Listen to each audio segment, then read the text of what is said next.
ဒီကလေးကိုမှတ်မိကြလားရှင်အနီးစခန်းရက်ွက်ကြီး15ဖောင်တော့မှရှိပါတယ်ဒီကလေးကအာခီကိုလည်းတခြားအပ်ထားတယ်ဒီဇိုင်းနဲ့ပေါ့နော်နောက်ပြီးတော့ structure ကိုလည်းတီးတဲ့ဒီဇိုင်နာနဲ့အပ်ထားတာဖြစ်ပြီးတော့မှဒီဘင့်တွေကော်လန်တွေအားစဒီထုတ်တွေကိုပေါ့နော်ဘလို့ပုံစံတိဆောက်ထားတယ်ဘလောက်ဘင့်တွေသုံးထားတယ်ဘလောက်ကော်လန်တွေသုံးထားတယ်ဆိုတာကြီးအားစအကုန်လုံးတခြားတွက်ချက်ထားတဲ့ဒီအင်္ဂလိပ်အဲ့တော့စိတ်ပူစရာမလိုတဲ့ဒီအင်္ဂလိပ်ကိုဒီအင်္ဂလိပ်နဲ့ပတ်သက်တဲ့ file တွေအကုန်လုံးမှာဝယ်မဲ့သူတို့လွှဲပြောင်းပေးမှာပေါ့နော်အဲ့တော့ဒါလေးက39,900နဲ့အယောင်းထွက်လာတဲ့အင်္ဂလိပ်ပါရှင်ခြံလေးရဲ့ကျယ်ကပေ80ပတ်လည်ရှိတယ်တို့တော့ဒါပေ80ပတ်လည်ထဲကျဲတဲ့မြေပေါ်တွေပါတယ်ပေါ့နော်ကားဆိုရင်မမမနုကားရက်ထားတယ်1စီး2စီး3စီး4စီးမိသားစုများတဲ့သူတွေအတွက်ကား4 5စီး4စီးလောက်တာလေးရက်နားနိုင်တယ်အိတ်ခန်းကလည်းစုစုပေါင်း6ခန်းပါတဲ့ဒီအိမ်အဲ့တော့မမမြေမျိုးစားလို့မေးလိုက်မယ်မူလရွာမြေစစ်စစ်ပေါ်မှာတိဆောက်ထားတဲ့အိမ်ကလေးဖြစ်ပါတယ်ရှင်မြေစင်းစိတ်ချက်စစ်နိုင်တဲ့အိမ်ကလေးမို့လို့ကဲဘာလုံးမလဲဝယ်ဖို့ပဲလိုရတယ်နော်မြေပေါ်မြေရှမ်းလေးလည်းပါခြင်းနဲ့အပင်လေးစိုက်ချင်ပါတယ်ဆိုတဲ့သူတွေအတွက်မြေသားတွေလည်းထားရတယ် landscape တွေလည်းလုပ်ထားတယ်အဲ့တော့စိတ်ကြိုက်ပင်စိုက်လို့ရမယ်ဒီအိမ်ကလေးဒီဘက်မှာဆိုလို့ရှိရင်လည်းအရန်လောက်လုပ်ပေးထားတယ်နော်အဲ့တော့ဂါစီဘိုလေးကလည်းတီးတန့်ပါပါအောင်မယ်ရှင်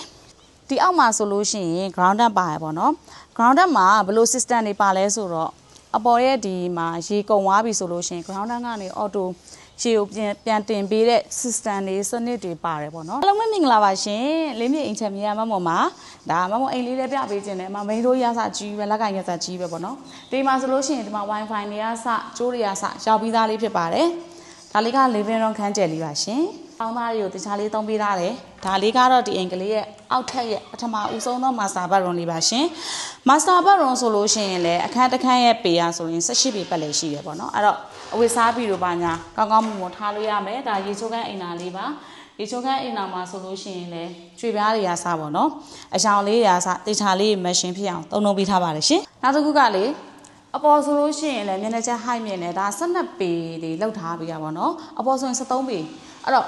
height မြင့်တယ်နောက်တစ်ခုအသက်ရှူချောင်းတယ်နေရောင်ရရှိမှုအားကောင်းတယ်ဒါအခန်းတိ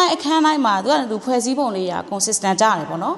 ်ဒါလေးက kitchen နဲ့ dining လေးဒါဆိုလို့ရှိရင် kitchen လေးအနောက်မှာဆိုလို့ရှိရင်လည်းဝရဏနေရာလေးအသီးသန့်ပါတယ်အနောက်မှာ AC ဟင်းချက်နေနဲ့မိသားစုထိုင်ပြီးစကားပြောမယ်ဆိုလို့ရှိရင်လည်းအဆင်ပြေရဒါမှမဟုတ်လို့ရှိရင်လည်း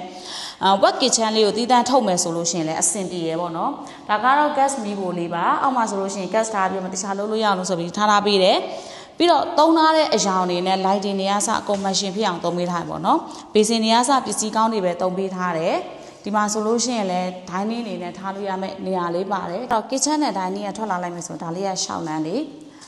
တချို့ကြတော့လေဒီသမင်းချက်တဲ့နေရာတွေမှာကွန်မွန်တိုင်းလက်ပါလို့ရှိရင်မကြိုက်ကြဘူးပေါ့နော်ဒါကြောင့်မို့လို့ကွန်မွန်ဘတ်တန်တပူစီကိုဒီဘက်လေးတည်တန့်လေးပို့ပေးထားပါတယ်ဒါလေးကကွန်မွန်ဘတ်တန်တပူစီဖြစ်ပါတယ်ရှင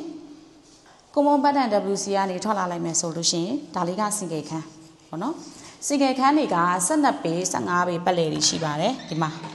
ပြပေးခြင်းနဲ့စင်ကေခန်းလေးနှစ်ခန်းစလုံးကပုံစံတူတူပဲပေါ့နော်ဒါ12ပေ15ပေကျရှိရဲစင်ကေခန်းနှစ်ခန်းဒါကြောင့်မို့လို့မိတ်ရုံလုံးမှာပဲဖြစ်ဖြစ်စင်ပြေရပေါ့နော်ဒီဘက်လေးကတော့ပစ္စည်းအားထားလို့ရမယ် store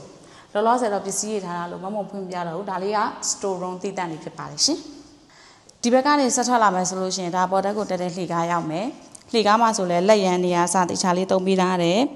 တန်ပန်းနေရာစားပေါ့နော်နောက်ပြီးတော့ဒါပေါ်တက်ကိုတက်တဲ့နေရာပေါ်တက်ကိုတက်တဲ့နေရာဆိုလို့ရှိရင်လှေကခွင်း area spacing ကျယ်တယ်ပေါ့နော်အင်္ဂလိပ်ကဘယ်နားရှိရလဲမေးလို့ရှိရင်ဖောင်းတော်မြို့လျှောက်လမ်းကနေဝင်မယ်ဆိုရင်ဒါ6လမ်းမြောက်မှာရှိတယ်ဒါကြောင့်မို့လို့10မိနစ်မရောက်ခင်ချိန်လေးမှာရောက်နိုင်တဲ့အင်္ဂလိပ်ဖြစ်ပါတယ်အနေနာမှာလည်းလူနေအေးပါဝင်ချင်းနေပြပါရှိရပေါ့နော်ဒါလေးကအ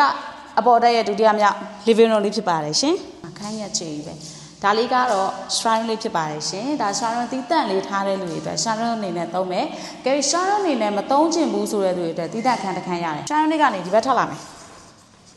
ဒီမှာဒါလေးကဒုတိယမြောက် master bedroom လေး master bedroom ရဲ့အခန်း area ဆိုလို့ရှိရင်18ပေပတ်လည်ရှိရလို့မုံပြောခဲ့ရောအဲ့တော့အခန်းကလည်းကျယ်တယ်ဒါလေးက master bedroom ရဲ့ရေချိုးခန်းအိမ်နာရေချိုးခန်းအိမ်နာတကားတွေကစကြီးပေါက်နေရဆိုကျွန်းပေါက်သားတွေတခြားလေးသုံးပေးထားတယ်လုံးဝမခိုးမကပ်ပဲသုံးပေးထားတဲ့အင်္ဂလိပ်ဖြစ်ပါတယ်ရှင်ပြီးတော့ရေဘူးအိုးဆိုလို့ရှိရင်လည်း100လီတာအိုးပါတယ်ပေါ့နော်ဒီမှာစာဘတ်ရုံထဲကနေထွက်လာလိုက်မယ်ဆိုလို့ရှိရင်အိမ်ရှင်ကတော့ပြောတယ်ဒါလေးကဒီမှာ manager design လေးရာဆိုတော့ဒါလေးကတဲ့ TV ကြည့်လို့ရတဲ့နေရာလေး second ဒါ private နေရာလေးပေါ့နော် single ခန်းလေးဖြစ်ပါတယ်ရှင် ဒါသူများမြောက်စင်ကဲခန်းအဲ့တော့အပေါ်တက်မှာမာစတာဘတ်ပါမယ်ဒီမှာစင်ကဲတခန်းဒီမှာစင်ကဲတခန်းပါမယ်မမို့ရေစင်ကဲနှခန်းအတွက်အောက်ထပ်ကိုတွားရမှာလားဆိုရတဲ့သူတွေအတွက်ဒီမှာရေချိုးခန်းဆိုတော့ရေချိုးခန်းနဲ့ဘတ်တန် WC ကိုလေတီးတန့်လေးကိုကာပေးထားတာပေါ့နော်ကိုကနဲ့ကိုတခန်းစီဒါရေချိုးခန်းဖြစ်ပါတယ်ဒီဘက်က WC ပေါ့နော်အပေါ်တက်မှာလေသူကဒီဇိုင်းတွေတေချာလုပ်ပါပြီးရတဲ့အတွက်ဒီမှာဆိုလို့ရှိရင်ထပ်ပြီးတော့မှ